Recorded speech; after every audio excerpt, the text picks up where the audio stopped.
नमस्कार दोस्तों। पर्यावरण अध्ययन के महत्वपूर्ण प्रश्नों की सीरीज चल रही थी। उसी महत्वपूर्ण सीरीज का ये भाग 4 है। ये महत्वपूर्ण series UP TET Uttar Pradesh के शिक्षक भर्ती के एग्ज़ाम के लिए बहुत ही महत्वपूर्ण है। तो चलिए शुरू करते हैं। आज हम 30 प्रश्नों को डिस्कस करेंगे और ये 30 के 30 प्रश्न यूपी टेट में और किसी न किसी शिक्षक भर्ती में अवश्य आए हुए हैं। तो चलिए शुरू करते हैं।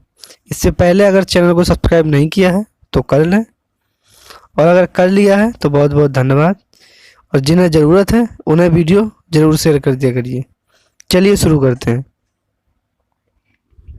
तो चलिए शुरू करते हैं।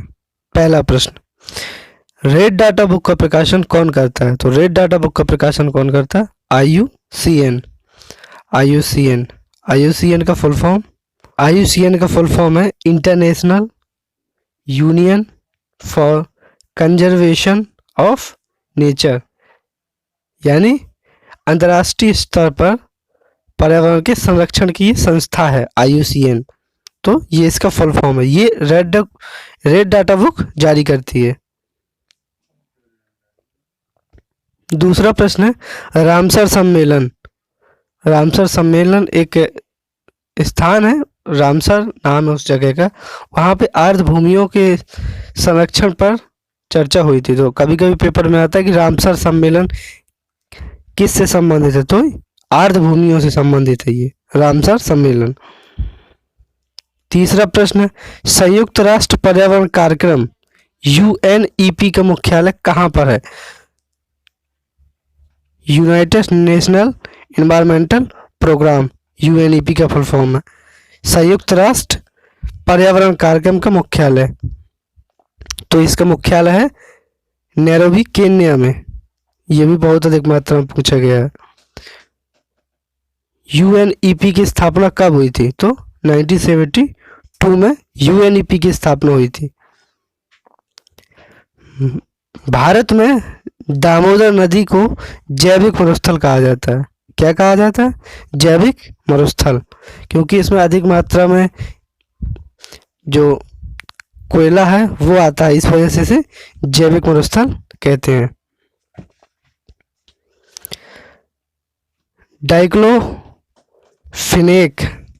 डाइक्लोफेनेक सोडियम ड्रग, एक ये ड्रग का नाम है डाइक्लोफेनेक। क्या नाम है? Diclofenac sodium.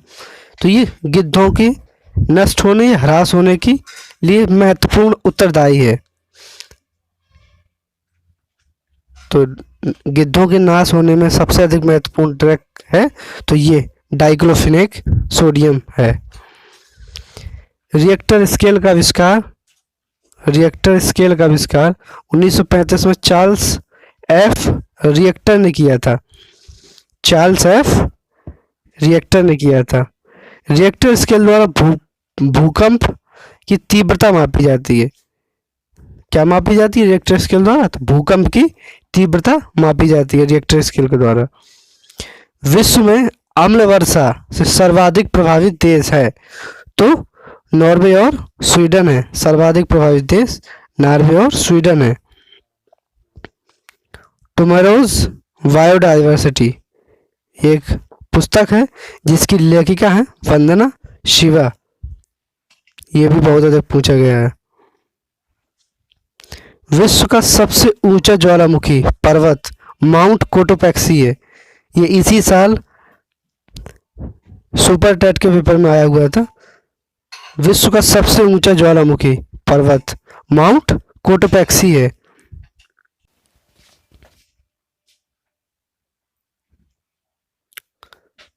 ग्रीन पीस एक संगठन है, इंटरनेशनल स्तर पर गैर सरकारी संगठन है। तो ग्रीन पीस क्या है? एक इंटरनेशनल संगठन है लेकिन गैर सरकारी संगठन है, पर्यावरण के लिए है, जिसका मुख्यालय एम्स्टर्डम नीदरलैंड में है। भूटान में कुल भौगोलिक क्षेत्रफल का 70% भाग में वन हैं, और ये इसका संवैधानिक अधिकार है, यानी कि जितनी भूटान की जमीन है उसके 70% भाग पर वन है। ये इसका संवैधानिक अधिकार है, इसीलिए ये कार्बन नेगेटिव देश के अंतर्गत आता है। मक्का की खेती एथेनॉल बनाने के लिए की जाती है। वनों की कटाई पर प्रतिबंध लगाने वाला विश्व का पहला देश है। तो वनों की कटाई पर प्रतिबंध लगाने वाला विश्व का पहला देश है नॉर्वे है। ग्रीन मफलर ध्वनि प्रदूषण से संबंधित है। ये 2017 के यूपी टेट एग्जाम में आया हुआ था कि ग्रीन मफलर संबंधित है, तो ध्वनि प्रदूषण से संबंधित है। रोड के चारों ओर जो पेड़ लगे रहते हैं, तो इसीलिए इसे ग्रीन मफलर की संज्ञा दी गई है। अशोक का जो वृक्ष होता है वो वायु प्रदूषण रोकने के लिए उपयुक्त वृक्ष है। मानव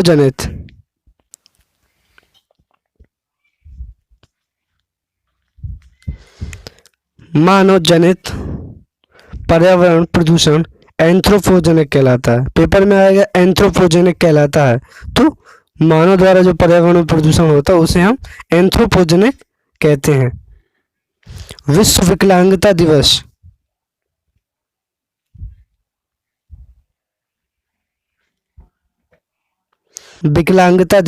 मनाया जाता है, तो ये 3 दिसंबर को मनाया जाता है। ये मनाया जाता है विकलांगता के प्रति जागरूक करने के लिए लोगों को।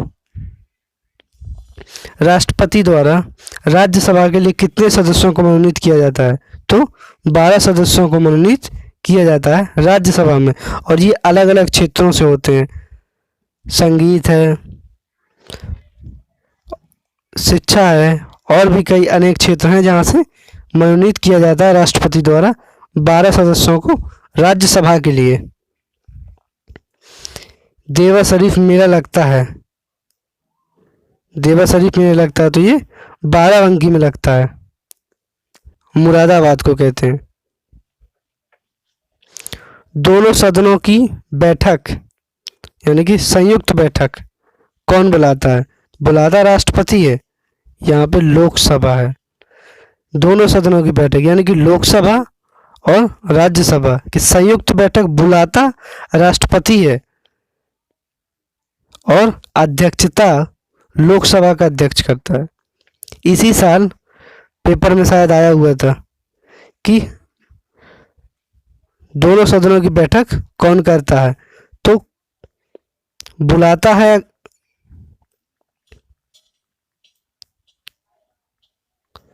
की बैठक बुलाता राष्ट्रपति है, लेकिन अध्यक्षता लोकसभा अध्यक्ष करता है।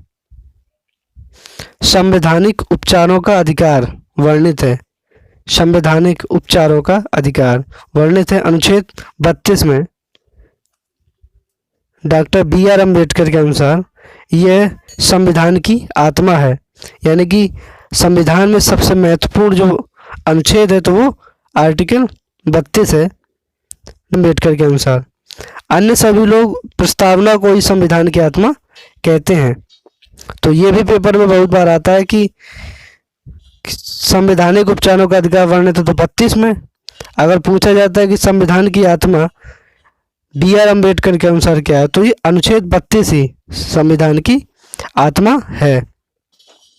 और अगर आता है कि संविधान की आत्मा है तो प्रस्तावना है, उसमें अगर BR अम्बेडकर ना कहे तो संविधान की आत्मा प्रस्तावना है। अगर BR अम्बेडकर कहते हैं तो संविधान की आत्मा 32 है अनुच्छेद। पेरियार वन्य जीव अभ्यारण्य स्थित है, तो ये केरल में स्थित है। ओजोन परत पाई जाती है, तो समताप मंडल में ओजोन परत पाई जाती है।